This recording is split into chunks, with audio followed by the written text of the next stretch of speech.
Welcome to the Take 148 podcast, produced by 148 Films. Join us as we explore video production, creative storytelling, and the real stories behind the lens. About to get real good.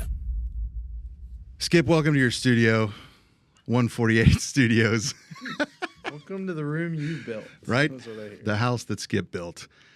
So, if our audience is actually hearing this, that means that we deemed this recording, this very first history-making recording, successful enough to see the light of day.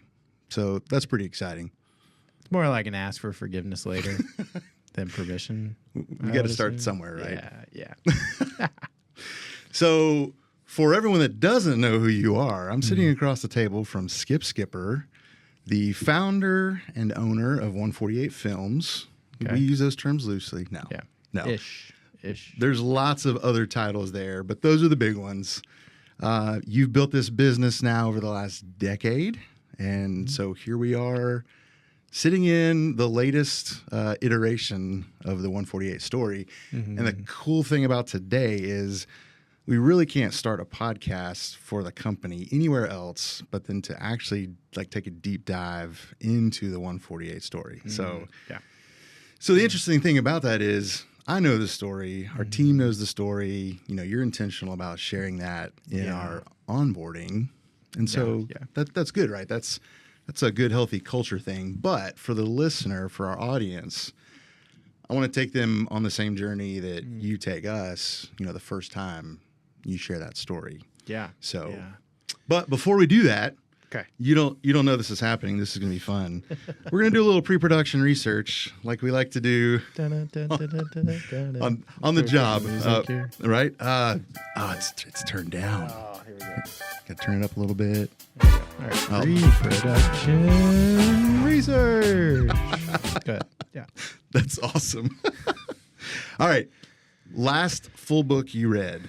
Oh, goodness.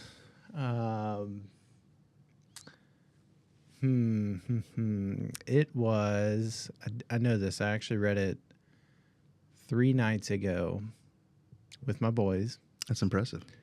We were reading, it's not that impressive, Sing Like a Whale. Okay. And it's a book that, I say the last book the only books I've read through and through in the last probably 6 years, 12 years, is my kids' children's books. I'm an audiobook guy, and I'm also like 70-80% in, and I'm good. All right, so audiobook, the last audiobook you listened to for you. Yeah. What It would was that Practicing the Way was the book. The author's name escapes me right now. I'm not even going to say it, but it was just talking about what it truly means to be a follower of Jesus and how do we carry that out in an American culture nowadays and kind of the world that we're in. So I listened to it a lot while mowing mine and my neighbors' lawns. So it was a really good book for that time. There you go. You got to have something to keep your mind focused. Yeah. Sing Like a Whale, though, how animal noises happen and how we sing like them. So I like it. Yeah, my animal noises have, the dynamic of that has changed a lot over the last couple years. For sure. It's a prerequisite as a dad. You have to be able to imitate Yes. the story that you're reading your kids. Yes. Yeah. All right, you're on a road trip, Okay. stopping at a gas station. What's your go-to snack, gas station road trip? Great question. I think about this often because it is like a staple in our road trips. It's Sour Patch watermelons. The off-brand is okay too. Sour Jacks is the off-brand. So we'll grab those and then a bag of munchies. So like the ones that have like Doritos and pretzels and Oh, yeah, like the mashup. yeah. Okay. And the drink? Dr. Pepper. Dr. Pepper. Yeah. I figured it was that or sweet tea, but Yeah. it's hard to find a good bottled, mass-produced sweet tea. That's right? right. That's We right. are in the South, the deep South, so. Yeah, bottled sweet tea is not real sweet tea. Fair enough. All right, last question. Okay. If you could be stuck in an elevator with anyone, past or present, Yeah. who would it be and what would the conversation be about? I think I would love for it to be Honestly, my wife, Okay. because I feel like the conversation would be very interesting, and the story that we'd be able to tell for the rest of our lives would be even better. So would it be present day wife stuck in the elevator, or would you like go back to before y'all met and have that conversation? I think either. Like, It's going to be good either a lot way. more likely that we did that before we like knew each other or before we were married. Sure. But I'd say present day, just strictly because I'd probably make out with her at some point. And I would prefer to be married at that point. Fair enough. Yeah. Yeah. And I mean, technically, it'd be just the two of you in the elevator. So Right. That's what I'm saying. bonus. Yeah. Sorry. Sorry, kids. All right. So we're done with our pre-production research on the great Skipper. Good stuff. I want to take a deep dive, like I said, into the origin story of 148 film. So take us all the way back, like your earliest memories as a creative. Like what do you remember? What was the first thing in life that you recall being creative with? What sparked your interest in that space? One of the most, well, I'll start here. I come from a family of artists. My grandmother she's a master porcelain artist. Take that as you will. There's different ways you can think about porcelain. And she was globally renowned for her work, specifically with flowers. Like she painted with watercolor and flowers and porcelain. And then my dad carried that trait, and he was more of a pencil guy. So that was his medium that he used to tell stories and draw. I couldn't tell you how many pictures of like X-Men we had in our house because he would get this giant canvas the size of this TV and draw Wolverine with pencil on it. And it would take him years because he would draw it out and then he would color it with colored pencils the next year or something like that. So it was always evolving. And my sister paints. She was big into that. And so naturally, like the artist side of things just came through because it's just the Skipper genealogy of things. And so for me, like I kind of always had that creative element to the way I processed a lot of stuff. Not as much as they did. And so when I was younger, I remember having like a little Kodak point and shoot camera, and I remember specifically I had an electric toothbrush, and I thought it was the coolest thing where you'd like smash the toothbrush, tape it to the side of the camera, and then like first person view go around and pretend my house was like, Metroid Prime or some game we used to play as a kid, and turn the toothbrush on, and then the whole camera, and so it was cool. I was like 9, so I mean it was super cool, and that's when I figured that when I think about our video journey, that's probably the first instances that I had with a camera in my hand taking video. Actually, it wasn't even photos; it was video at that time. Already digital, obviously. Yeah. Yeah, I didn't make the film age. So do you remember like art class growing up as a kid? Like, was there a propensity to like, did you excel in art class? Do you remember that? Like, I mean, every kid thinks they're Van Gogh, right? Yeah. They're a Picasso in art class. Do you remember No, any of that? I did enjoy art class. We had a teacher at Ottawa that actually was one of my favorite teachers that we had. We still hang out, and she comes by the studio every now and then. But her class was awesome. I learned how to sign my name really awesome in her class. We practiced that a lot. I passed art class. The art history side of things, I wasn't the greatest at.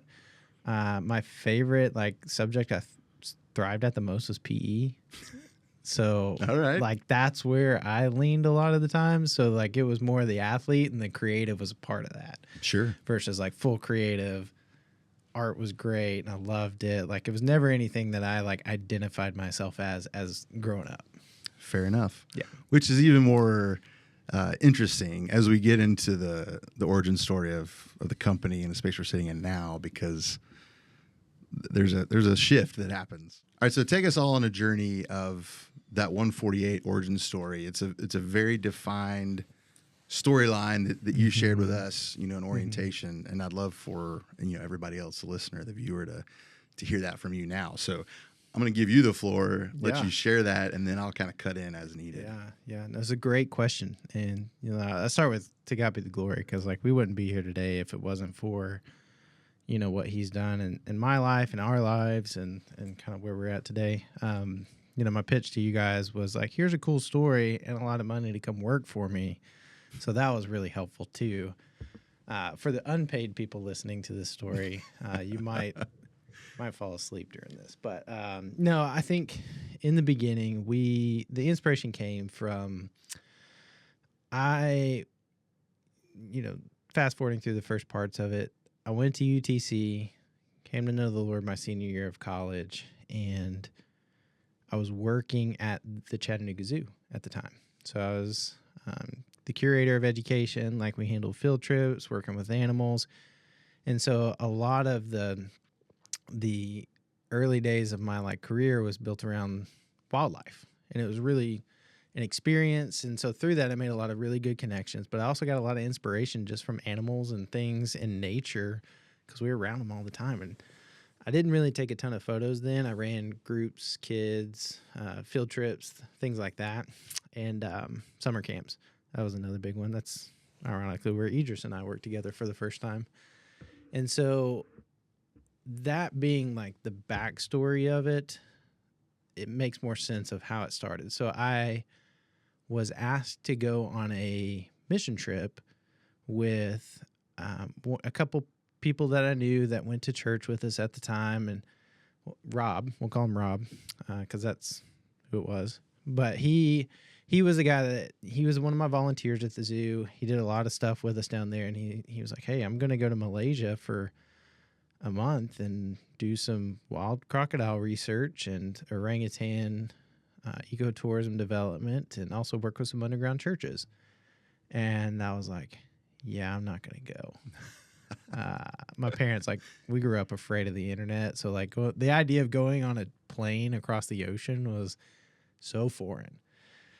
And so we ended up, it was the craziest thing because during that time, he sent me the numbers for the plane ticket, and I told him no probably 37 times.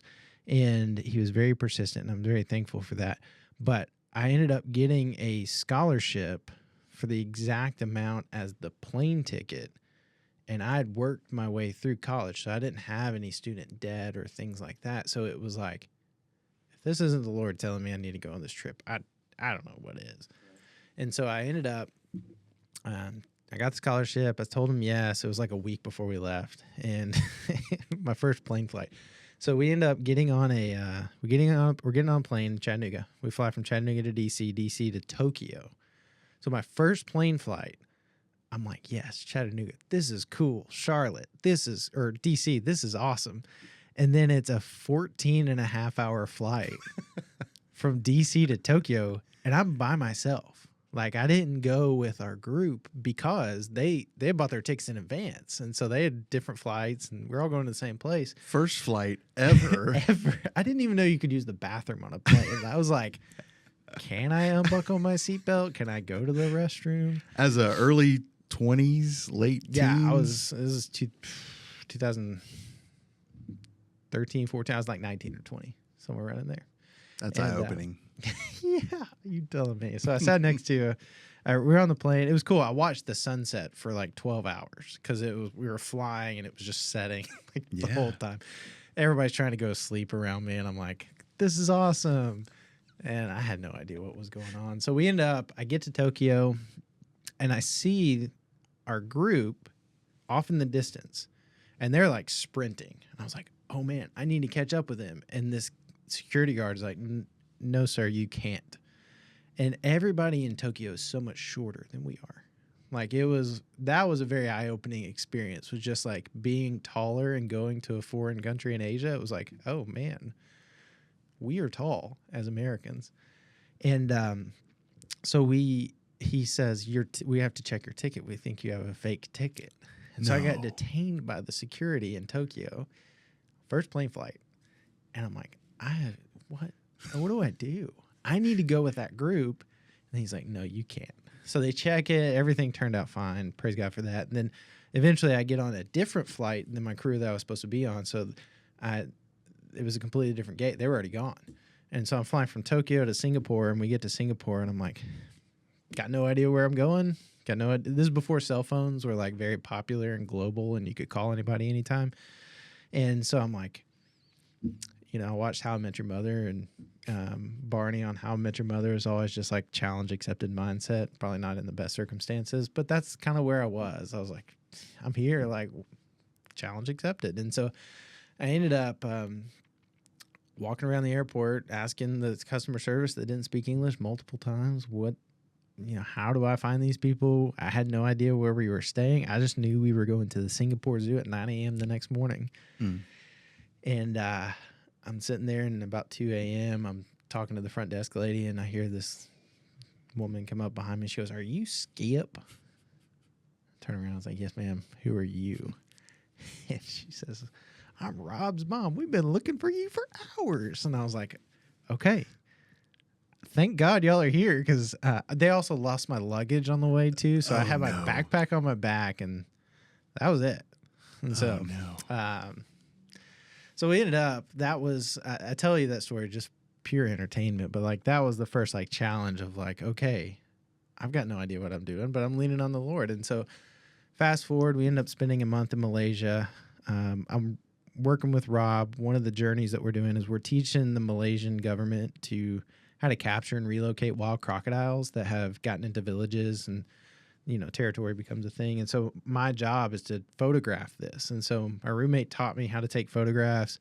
Rob gave me an opportunity to actually take some, and he's like, I've got 5 guys with me. We've got a 700-pound crocodile right here. Like, from me to this camera is a 700-pound death machine. And I'm like, cool. What do I do? He's like, take pictures. And whatever you do, just take pictures. And I'm like, okay. He's like, this is important. It's education. We're going to jump on it, and we're going to safely wrangle it up and relocate this crocodile. And we're just teaching these guys how to do it. And so Rob and this team all jump on top of this crocodile. They lure it out. They literally tied a chicken on a stick and lured it out. And they jump on it. And he looks at me and he goes, get the shot. But no, if he gets loose, run. So in my mind, I'm like, well, I've got my backpack, no place to go, and my challenge accepted. This is the Lord's plan, then, and that's where I'm at. And so we ended up, I didn't die, which was great. And Clearly. And so we got the photographs, and it was amazing. We went to a couple different places, and like we were in the rainforest with orangutans, taking pictures and photographs of these things. We were in the rainforest, or in it wasn't even a hotel, it was a resort, but it was like we had no windows. There was monkeys on our front porch. There were spiders the size of my face, like everywhere. And I just remember like really learning and leaning on the Lord through those months, and like taking photographs. That was my job. And so I was uncomfortable photographing this entire trip. And so I came back with this like new desire to tell these stories through photography and videography. And so fast forward a little bit, I watched a sermon from Louis Giglio. He talks about Psalms 148 and how the deep sea creatures, the stars in the skies, and the rocks on the ground all sing praises to God 24/7, 365. Humans are a sliver of that. And I knew that I wanted to tell that story, whether it was a sunset, a couple getting married, a business owner impacting his or her community. I wanted to tell God's story written through them, and that created 148 photography at the time. And we did that for a couple months. I ended up leaving the zoo. I get a job with Fellowship of Christian Athletes. We're at a camp at Bryan College for basketball, and I just had a conviction to like create a video. And that's where I like remembered that time that I stuck my toothbrush on the side of a Kodak camera, and I was like, I need to make a video. I don't know why. I'm gonna figure it out. So I watched a couple Duke hype videos, and eventually like pulled together this really horrible video that everybody loved. Like, it was before video was really popular, so it was like, yeah, we're on the TV, and it was like 720p and super shaky and illegal music that I probably downloaded off of LimeWire, and so it was like I did that, and we produced it, and somebody said, "Hey, that was awesome. Can you film my wedding?" And I said, "If I could photograph a crocodile, I can film a wedding." And so, Is it like Bridezilla kind of? Not different? Bridezilla. And I say this because like Nina and Trent, that's who we filmed. Like they may actually are probably going to watch this one day. And that was like Idris and I went and filmed their wedding, and that was the beginning of. I mean, we're almost 200 weddings in at this point, 10 years later, and Keenan Daniels was the DJ for that time, and so it was like the $1 Million Man. Before at that time he was like the $100 Man. Because we were all starting. We didn't know what we were doing at that time. And so it was just super cool to kind of relive that. And it's like that was this, pinnacle of our story. And then it just kept going from there. And so we created 148 Photography. I wanted to do a business. I didn't want it to be just a college kid with a camera. And so we ended up over the next couple of years just kind of getting jobs aligned. I got married, and then we started 148 Films. And I started hiring on employees. I knew it was going to have to be me in more of a coach's role. And so we had some really good people that came on staff with us throughout the years and kind of built it to us graduating from being a videographer to like a production company is where we're at now. And I'm super grateful for that. So from toothbrushes to crocodiles to now we have a podcast. You just brought us all the way through. That's impressive.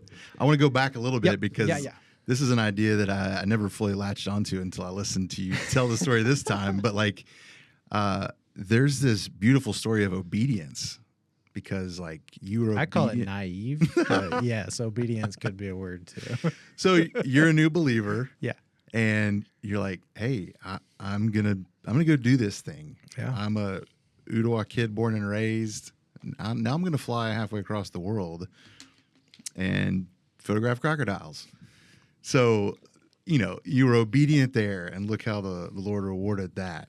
Yeah. And then, it seems like there's this pattern of obedience, step by step, day after day, year after year, and here we are. And I certainly have seen that because you and I have known each other for 5 or 6 years. Yeah, at least half of the existence of your company. Yeah. And so I've been able to see you starting a lot sooner than where we are now.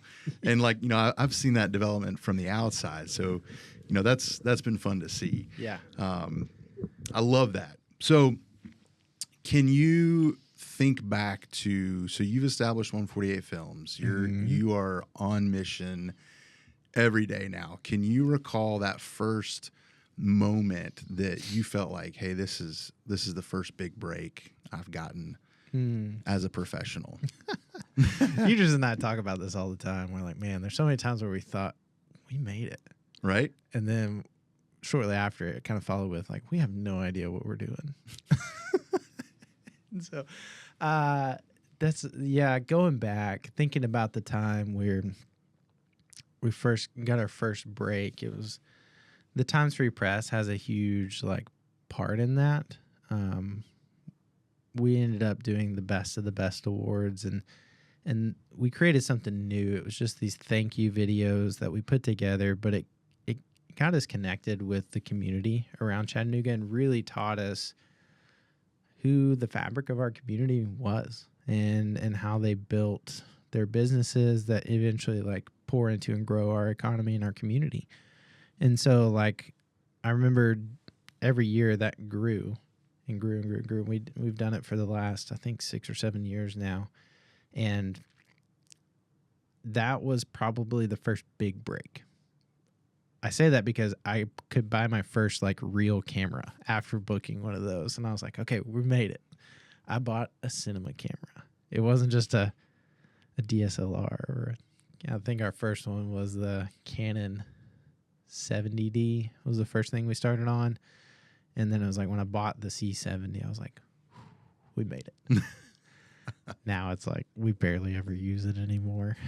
And so that was the first time when we built the studio. It was definitely like a we made it moment. It's like I'm no longer in my house creating things anymore. We made it. When I told somebody we need more light, well, I thought we made it. It was like the camera just doesn't do all the work. Like we actually have to create and craft lighting. I was like, we made it. And so, Well, that's fun. no kidding. If this stays in the video, folks, that's our timer that zeroes out and beeps at you. That's good. A that's production funny. timer. We're good. How much? We're good. We got about 15 minutes. Okay. So Let's see, yeah. just go back and go backwards and start over. Okay. With the light. We need more light. That idea. At one point, I told somebody, I was like, we need to rent lights. And knowing the camera didn't do all the work, I was like, I thought we made it. I was like, we're no longer just that guy with a camera. Like we've got lights and flags and grids, and it was like, whew, we're big time. We're big time now. And then I realized like how small fish we really were. And so it's just like there's all these significant moments where we feel like we got to this top of the hill, and then it was like, okay, what's next? What's next? And so the Lord's just been left and right providing throughout the years and challenging us in those ways, but also like affirming us and like, okay, you're doing a good job. Like, keep giving me the glory, and I'll keep giving you whatever talents I want to give you, kind of deal. I love that because like you preach to us faith first, family next. Faith, family, film. Yep. Yep. There you go. Yeah. And when we put things in that order, when we prioritize things the way we should, then everybody wins. Yeah. The Lord gets the glory and all of it. Yep. And you get a team that comes to work ready to give their best for whatever the project, whatever the next project on the horizon is. Yeah. So I love that. All right. So to wrap things up, I want to know, fast forward 10 years, 20 years, whatever that timeline looks like, what is your idea of the legacy that you want people to remember 148 Films as? Because to go back a little bit, we focus on Chattanooga. Like we are Chattanooga centric. Like we love our community. We want to support and build relationships with the businesses and the people and the heartbeat of this community. So, I love that we are focused in that way because it gives us direction. It helps us, weed out maybe would-be positive relationships and projects, but just things that are outside of our scope and our team's abilities to function as a small, lean team. So, like, legacy-wise, like, where do you see where would you hope the 148 Films legacy sits, way on into the future when it's time to pass off the baton? It's a great question. I've always believed that a great experience will always outweigh a great product. And that is to know that we've been able to impact, because I've actually lived some of these stories from 10 years ago. Like we are 10 years from starting some of this. And so knowing that we have impacted people in a positive way to where they know and or love Jesus more, or think back to us and are inspired to impact their community through what they do. That to me is who I want our character of our company kind of be reflected as.